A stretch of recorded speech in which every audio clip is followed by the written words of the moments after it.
Quem encontrou o capítulo 4 do profeta Ezequiel diz amém. Amém. Vamos à leitura bíblica, meus irmãos. Capítulo 4, a partir do versículo de número 11.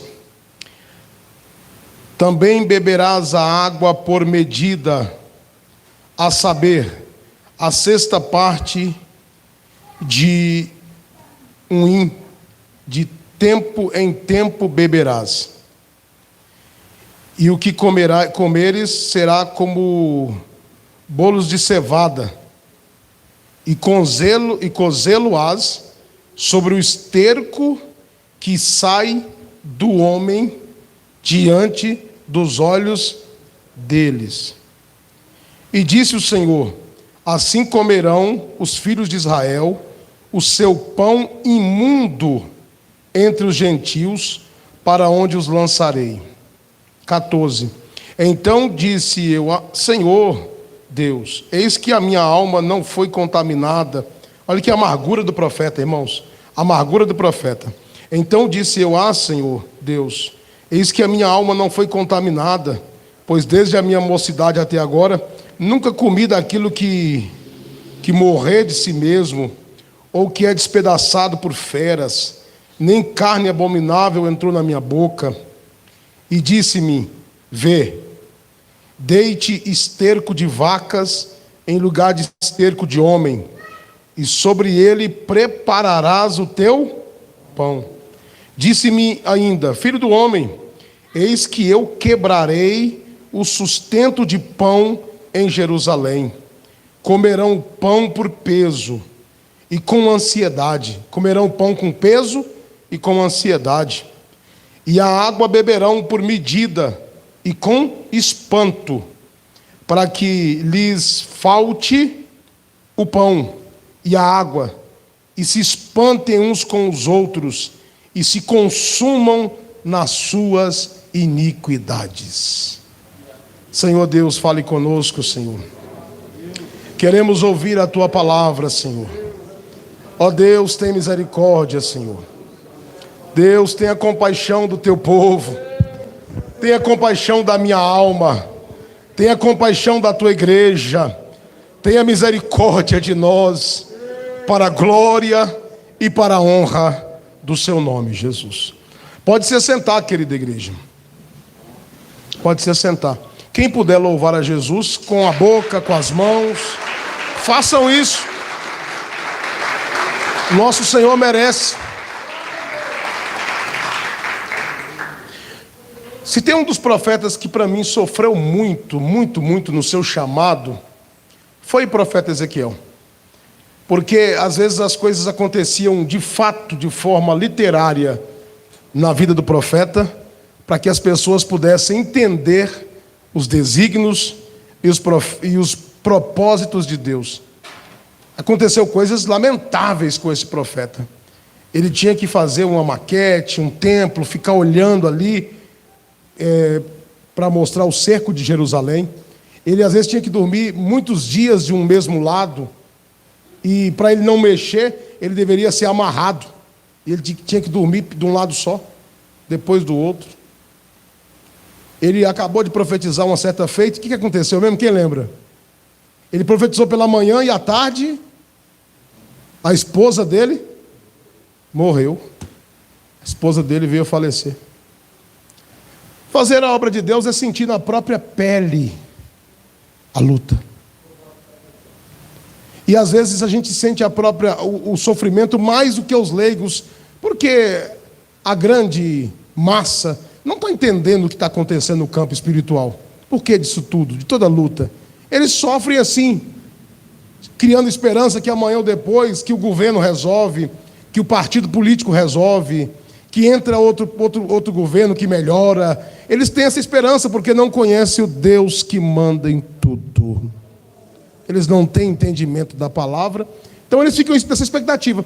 Para nós que temos a lucidez e temos a luz da palavra nos iluminando, nós enxergamos o porquê disso tudo, enxergamos que o nosso Deus está por trás disso tudo e que a mão dele domina todas as coisas.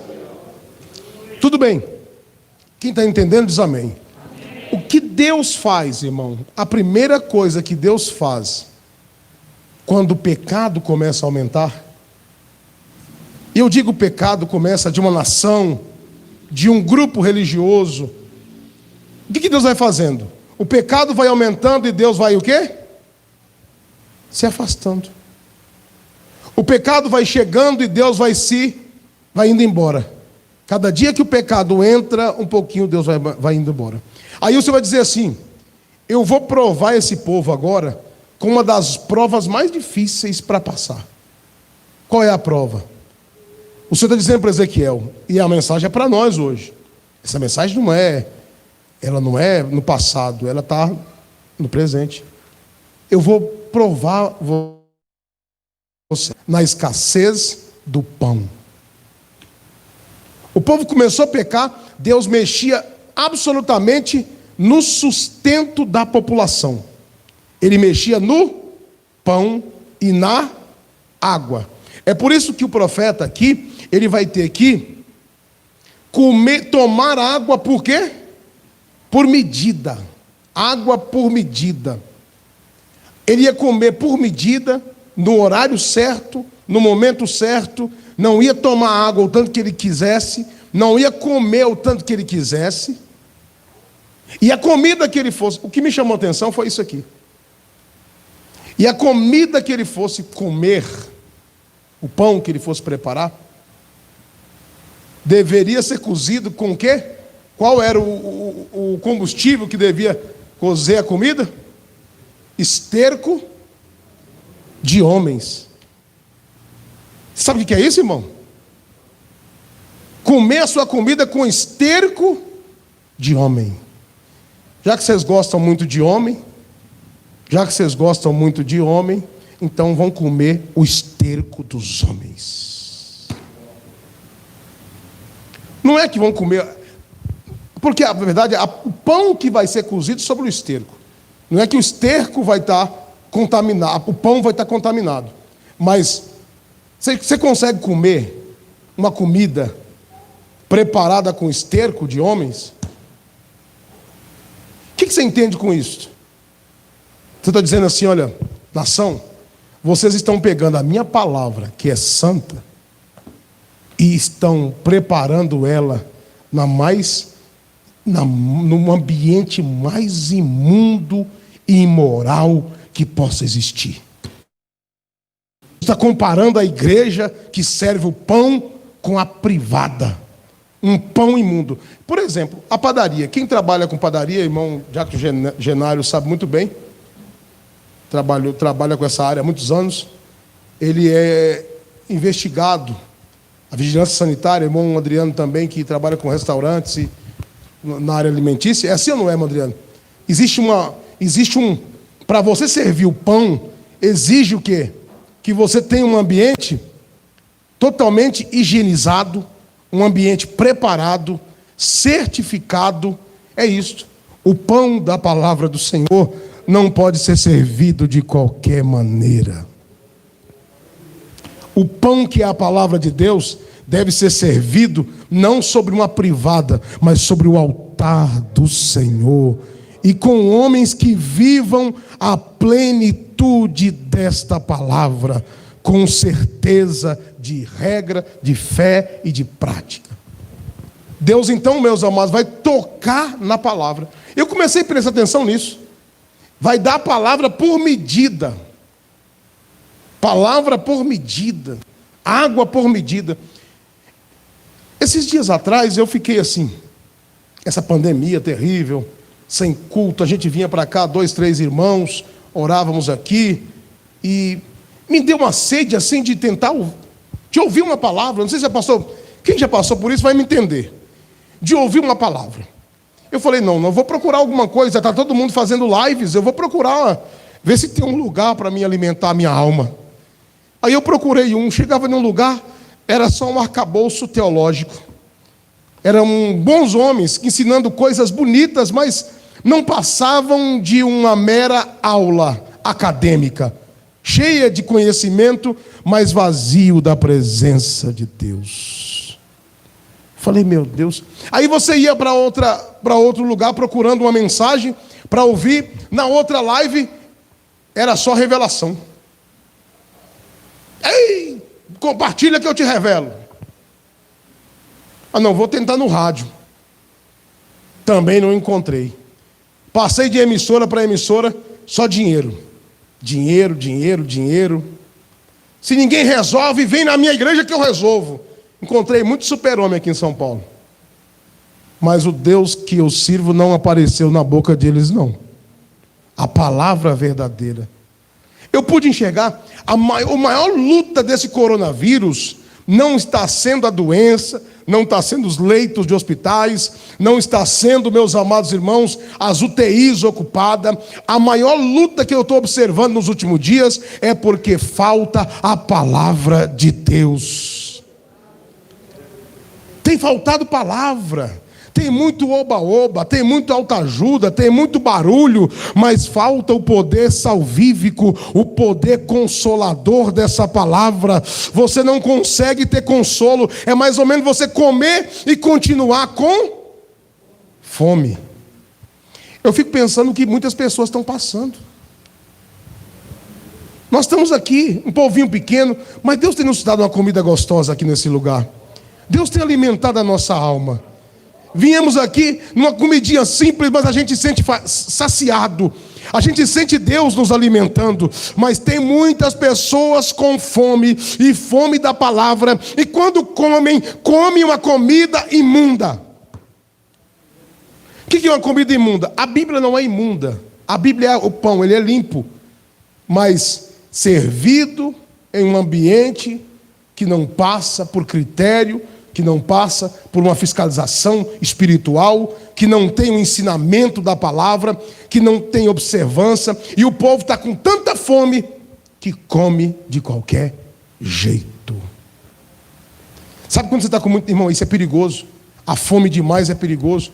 Quando você está com muita fome, né? Você olha, passa num ambiente assim, você não quer nem saber se aquele ambiente está...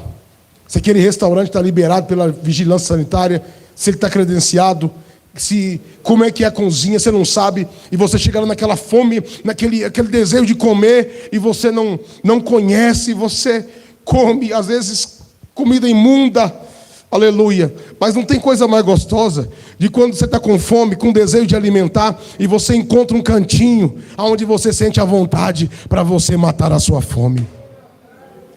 O que eu quero dizer para vocês é isso, Deus está provando a humanidade, justamente no quesito do pão. Se você for para o livro de Joel, quem lembra do livro de Joel? Quando o povo pecou, a igreja de Judá estava em pecado, o Senhor vai mais uma vez deixar os mensageiros sem mensagem. Irmãos, olha, eu nunca vi um tempo difícil para pregar que nem esse. Quem tem observado isso, irmãos? Quem tem observado? Irmão, você vai ouvir, parece que não está tendo inspiração, parece que falta uma mensagem cheia da graça de Deus, uma revelação assim poderosa da palavra de Deus, porque Deus está dando alimento para os pregadores a conta gota. Capítulo 1 de Joel. Aleluia. Verso 8. Lamenta como a virgem cingida de saco, a igreja, pelo marido da sua mocidade. Foi cortada a oferta de alimentos e a libação da casa do Senhor. Os sacerdotes, ministros do Senhor, estão entristecidos. Por que estão entristecidos? Porque o campo está assolado e a terra triste. Porque o trigo está destruído, o mosto se secou e o azeite acabou. Esse é o período, meus amados, que nós estamos enfrentando. Período de sequidão, período de dificuldade, que tem pessoas que vai ter que cavar fundo para buscar a sua própria água. Vai ter que cavar fundo para buscar a água dos lençóis freáticos espirituais.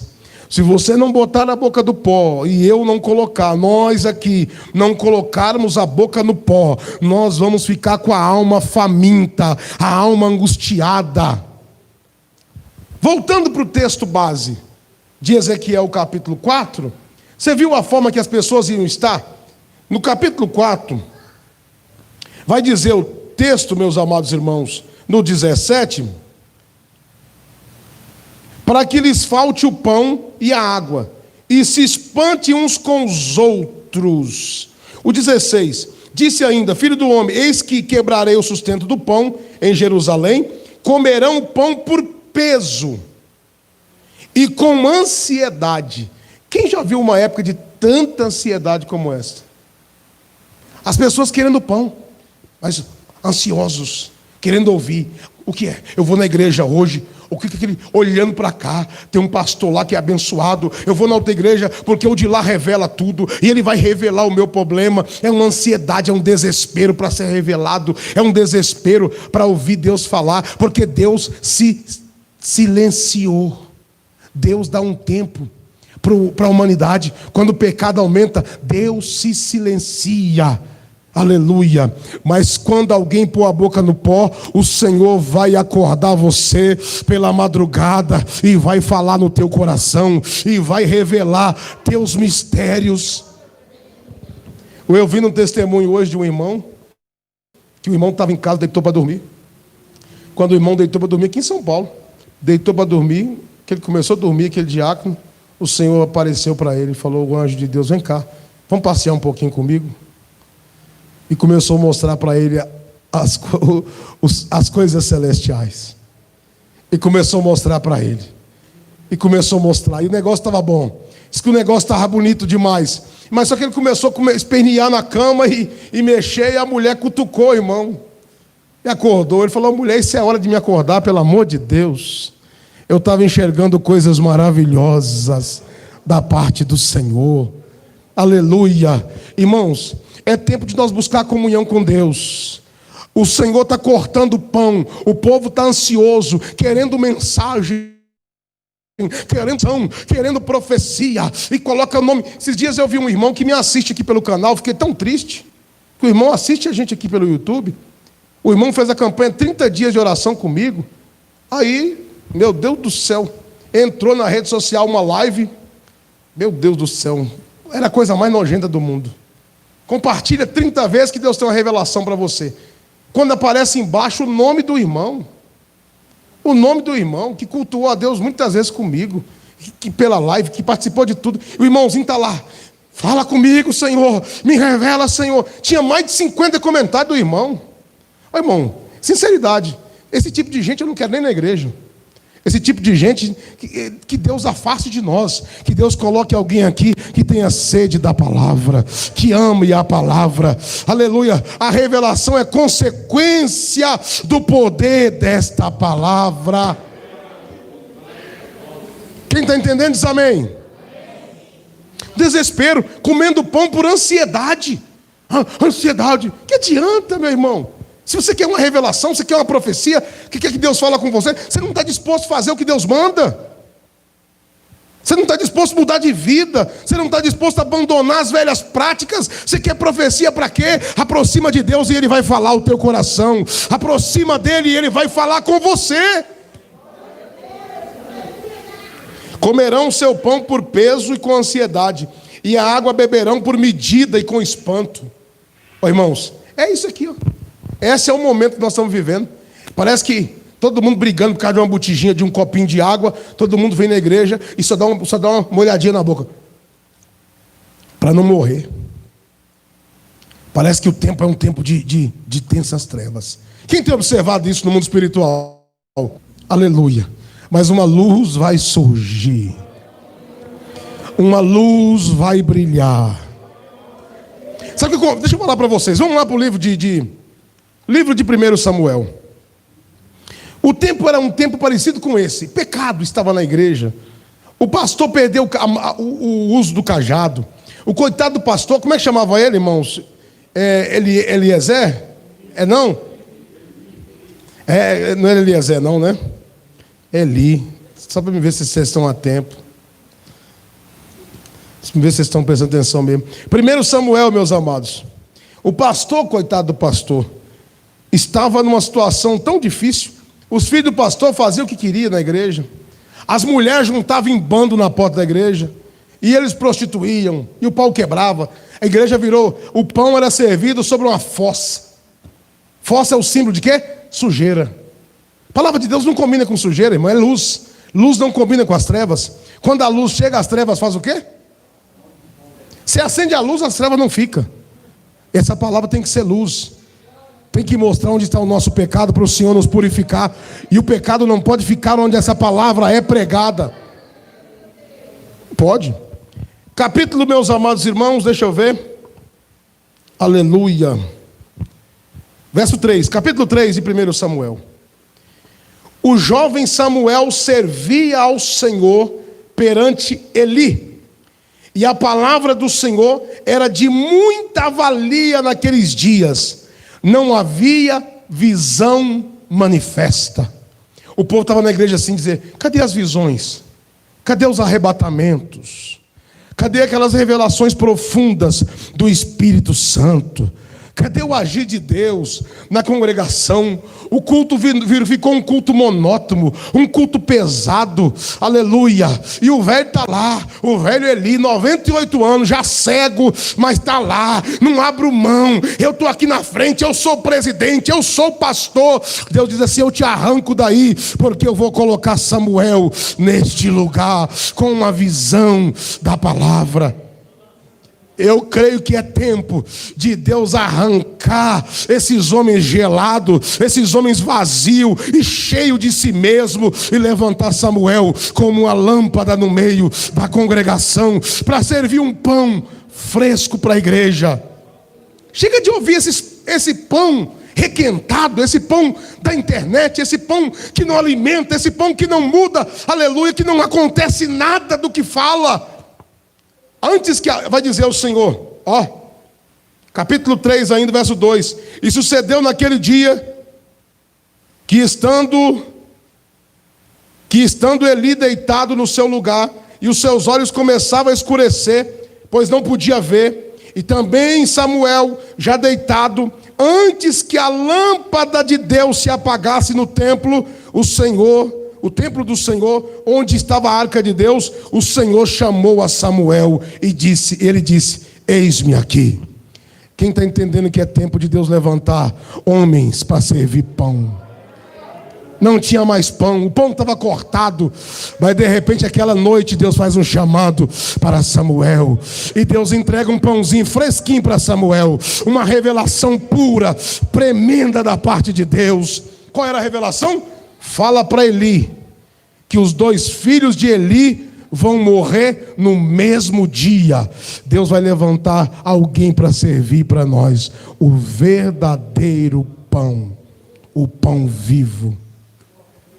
Irmão, a ansiedade de uma pessoa que perde o contato com Deus, ela é muito grande. Existia um rei de Israel, o nome dele era... Ele foi o primeiro rei de Israel, na verdade. Ele quase ninguém fala, né? A gente lembra só de Davi. Mas no capítulo 28 de 1 Samuel, vai falar de um homem. Cuidado para você não ser enganado no tempo de escassez. No tempo de escassez e de luta, o povo tende a ser enganado pelos falsos profetas. Vamos ver aqui, capítulo 28. Aleluia. Olha só. Eu estou entendendo que o tempo é este. O tempo que nós estamos vivendo é este. Não estamos entendendo muita coisa, não. Parece que nós estamos com uma venda nos olhos. Nós estamos querendo ver o futuro, o que vai ser amanhã. Queremos que Deus nos revela, que Deus fala. Mas a palavra dele está falando. Você precisa ouvir a palavra de Deus para você se enraizar na palavra. Aleluia. Capítulo 28. Essa é a população nossa. Esse é o nosso caso. Verso 6.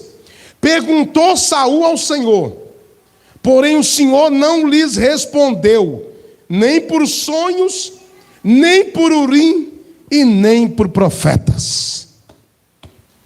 O pão está cortado, irmão. Não adianta você ficar atrás de profeta. Você vai atrás do profeta. Parece que eu vejo Saul, né? Atrás de Samuel. Samuel tinha morrido, ele não estava lá mais, aí ele vai atrás de quem? Do profeta. Profeta, por favor, o que Deus tem para mim aí? Aí o profeta fecha o olho, era o rei, o profeta Neemias fecha o olho e ora, e ora, e ora. Ele diz assim, nada. Deus não me falou nada. Aí ele diz assim, não, eu vou correr lá no sacerdote. Urim, Tumim, 2 pedras no peito do sacerdote. Joga as pedras para lá, para cá, para cá. O que Deus falou? Não entendi nada. Deus não falou com o senhor nada. Aí ele falou assim, vou deitar e vou dormir. Quem sabe Deus me revela em sonho. Fala comigo em sonho. Também não sonhou. Desespero, angústia. Você nessa noite foi privilegiado. Porque Deus está falando com você. Que ainda tem uma saída para os seus problemas. Recebe a revelação de Deus agora.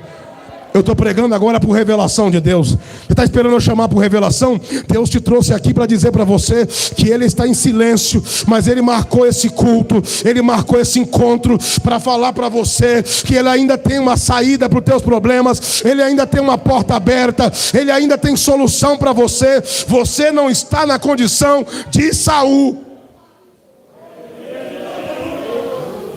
Aleluia. Escuta aqui. A pessoa quando Deus não fala, o crente quando ele é idolatrado demais em revelação e profecia, ele está um passo de ir para...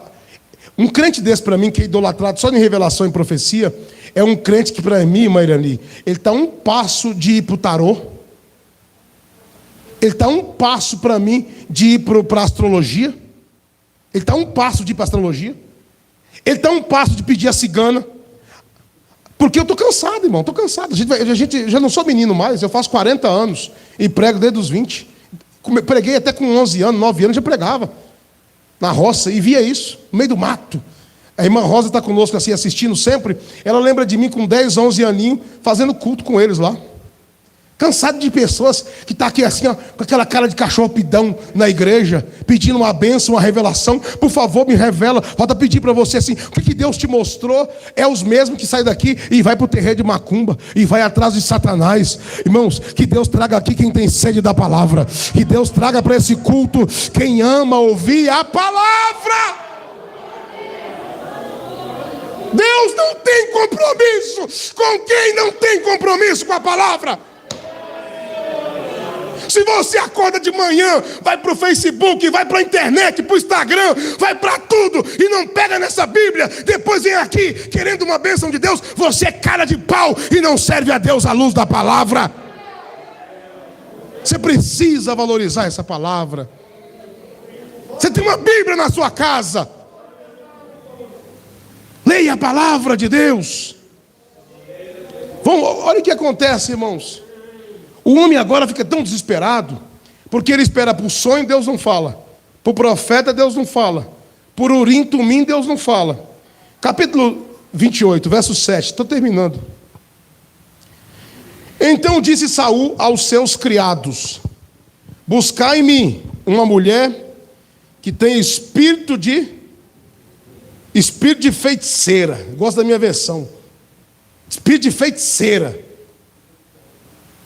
Para que vá a ela e consulte por ela.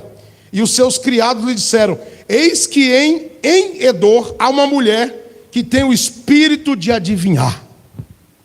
Tem um espírito de adivinhação parando aí que não para, irmão. É tanta profecia da carne, é tanta revelação da carne, é tanta conversa fiada. Deus há de repreender o espírito da adivinhação. Um pouquinho mais de retorno, Deus há de repreender esse espírito da adivinhação e de nos dar um espírito de graça. Um espírito que fala no profundo e no escondido. Irmão, cuidado com a adivinhação, viu? Cuidado. O diabo pode te enganar com a adivinhação. Sabia disso? Lembra daquela moça do capítulo 12 de Atos? Que andava revendo, não vou nem ler com vocês. Andava adivinhando tudo? Era escrava do diabo. Paulo repreende o demônio, o diabo sai. E ela perde o dom daquela adivinhação maligna.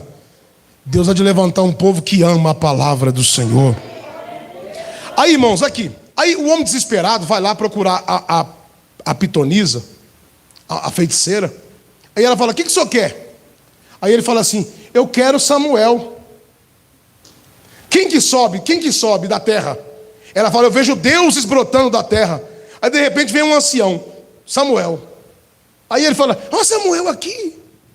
Samuel, ali era Samuel mesmo, irmão? Ali era Samuel? O diabo fez parecer o quê? Samuel. Aí ele: ô Samuel. Aí ele: o que você veio me perturbar aqui, rapaz? Como fosse Samuel. O diabo. No corpo de um senhor como Samuel. Mas não era Samuel. Ele vai dizer assim: é porque eu vou na luta amanhã. Ele falou: pois é, Deus não te responde, você vem atrás de mim? Deus não te responde, você vem atrás de mim? Amanhã você vai estar aqui juntinho comigo. Era Samuel que estava falando aquilo? Ele ia estar juntinho com quem então? Com o diabo. Você vai estar juntinho comigo. Que Deus tenha misericórdia dessa geração. Que Deus tenha misericórdia dessa geração vazia, dessa geração seca. Mas Deus há de levantar uma geração, aleluia, para matar a fome do povo. Uma geração que prega a palavra como a palavra de Deus é.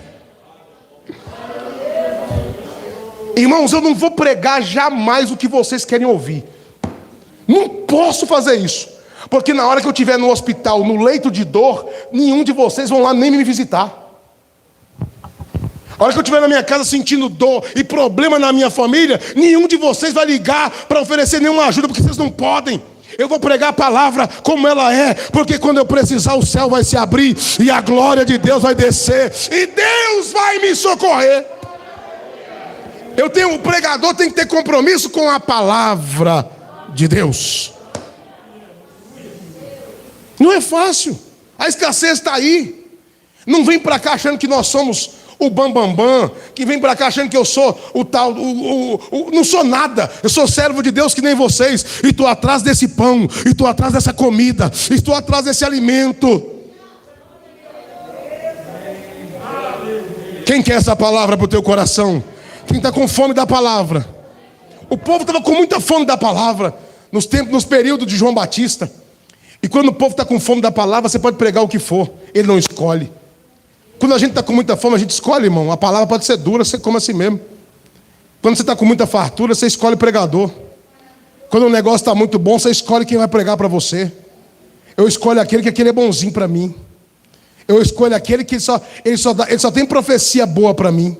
Ele só profetiza o que é bom. Só passa a revelação boa para mim. Vou escolher ele. Mas quando Deus acabar com esses falsos profetas, Ele vai levantar João Batista. E você vai ter que ouvir a mensagem, aleluia, do machado na raiz das árvores.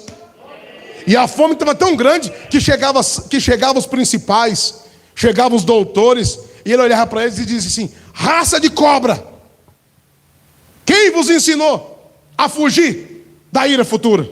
Raça de víbora. Aí chegava perto dele os cobradores de impostos. Quem que era mesmo? Os publicanos. O que nós devemos fazer para ser salvo? Ele diz assim: cobra o imposto, somente o valor que Roma designou para vocês. Não rouba do povo e você vai ser salvo. Iam chegando para ele, a mensagem era de exortação. Nessa noite eu vou dizer para você: se não tem uma Bíblia, compra. E se tem a Bíblia e não tem hábito de ler, procura um espaço na sua agenda e começa a botar a Bíblia na sua agenda. Começa a colocar oração na tua agenda. Começa a colocar Cristo na sua agenda, porque senão você também não entra na agenda de Deus. Se você não botar culto na agenda, se você não botar, aleluia, palavra de Deus na sua agenda, dias para você congregar. Eu ouvi hoje no grupo de música um vídeo, pelo amor de Deus, o irmão mandou. Eu fiquei maravilhado com aquele vídeo no grupo de música da Orquestra Nacional. Pelo amor de Deus, não sei se vocês viram. O vídeo fala sobre ler a Bíblia. A pessoa que leu a Bíblia só no domingo, no culto da família, não acontece nada na vida da pessoa. Não muda nada. Se a pessoa lê a Bíblia só duas vezes na semana, não muda, não acontece nada na vida da pessoa. Se leu 3 também não é gradual. Mas aquele que leu a partir de 4 vezes na semana, o índice de suicídio cai, depressão cai, assustadoramente, inexplicavelmente, infalivelmente, quem come essa palavra tem saúde, tem vitalidade. Quem alimenta dessa palavra vence as lutas e as dificuldades. Porque você começa a ler a Bíblia uma vez na semana, 2, 3, 4. Quem lê a Bíblia 4 vezes na semana, daí a pouco está lendo a semana toda. E quando você começa a ler a Bíblia, a esperança viva. De repente você encontra, aleluia, de repente você encontra Jó capítulo 14, verso 7. A esperança para a árvore cortada, aleluia, mesmo que foi cortada, e o seu tronco envelheceu no pó, ao cheiro das águas, brotará e dará ramos como uma planta nova. Você vai ler a Bíblia, você vai encontrar: vinde a mim os cansados e oprimidos, e eu vos aliviarei, encontrarei descanso para as vossas almas. Você lendo a Bíblia, você vai para Lamentações e você vai ouvir Deus dizendo: o choro pode durar uma noite, mas a alegria, ela vem ao amanhecer. Eu não sei se você entrou aqui desesperado por uma revelação, por uma profecia, mas você vai levar o pacote completo do céu, porque a glória de Deus já está descendo neste lugar. Deus está levantando vidas, levantando almas aqui. Quem quer graça de Deus para ler a Bíblia, quem quer glória de Deus para ler a palavra e se revestir do poder dessa palavra. Que Deus nos dê unção, meus amados. Unção é óleo. Que Deus coloque óleo no nosso ministério. Que Deus coloque azeite no nosso ministério. Capítulo de Zacarias, diz a Bíblia de Zacarias, tinha 2 pregadores, aleluia, figurados, que eles eram figuras ali de Zorobabel e de Josué. E esses pregadores, aleluia, esses eram abençoados. Esses pregavam cheio do azeite do Senhor Jesus. Quem achar primeiro me fala aí. Capítulo, me parece que é o capítulo 4 de Zacarias. Glória a Deus. Bendito seja Deus. Aqui. Aleluia. Capítulo 4. Capítulo 4, verso 2 de Zacarias. E disse-me: que vês?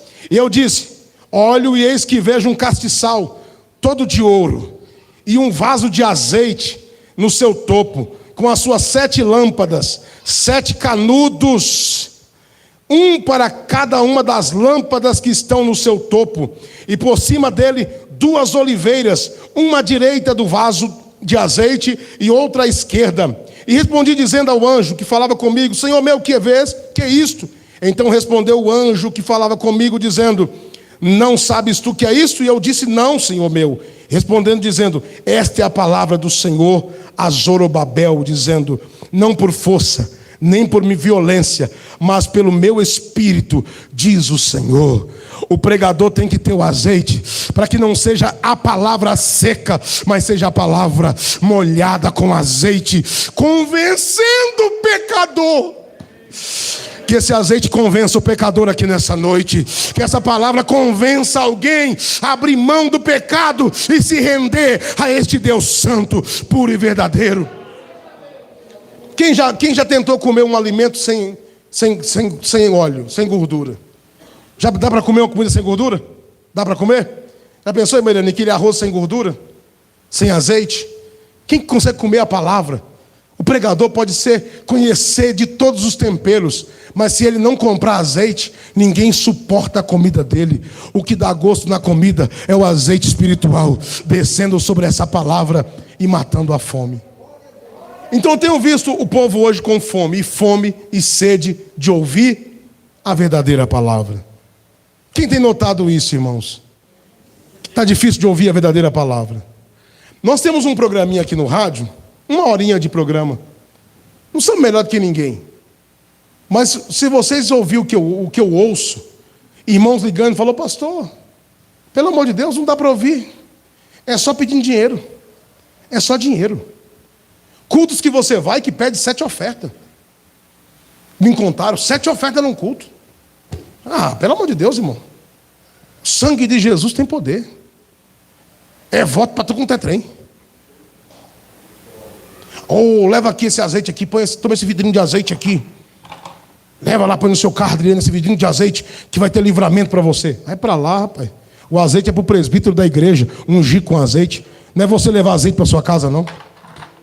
É o presbítero, o pastor, que pode ungir. Está na Bíblia, vai ler a Bíblia que vai ver lá. Mas se eu falar que é para levar o azeite aqui, só vê irmãozinho levando o azeite. Porque, eu quero azeite. O azeite não é de graça assim, não. É pagando o preço na oração e no jejum. Deus abençoe. Fique em pé, igreja amada do Senhor.